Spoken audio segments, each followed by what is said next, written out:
Hi, I'm John Vickers. Today I'm going to talk to you about the golf stance. Now this is for intermediate to advanced players. This is going to be a three-part video series. This first part is just going to talk about the basic stance.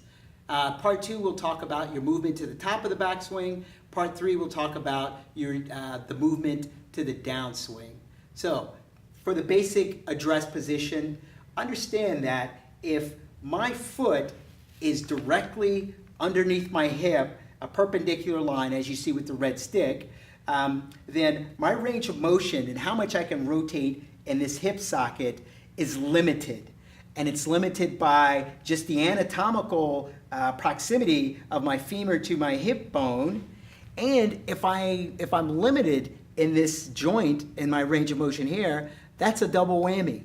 So anytime I go to the top of my backswing, I start to go to the top of my backswing, and my foot's in this position, then that's going to create physical stress, and it's also going to affect my balance.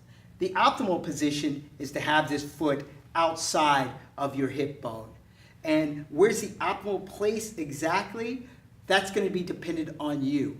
And what I mean by that is that you're going to have to find a place where when you rotate through your hip socket, that you're able to keep this foot posted and you're able to clearly and cleanly rotate your pelvis and torso back without feeling any stress in your hip joint, in your knee joint, and your low back. So as a review, anytime your foot gets outside of your hip, then you're moving to the optimal position for your stance. And remember that if you go out too far, that's not good either, because again, that's going to create limitation in how much this joint can actually move due to its makeup.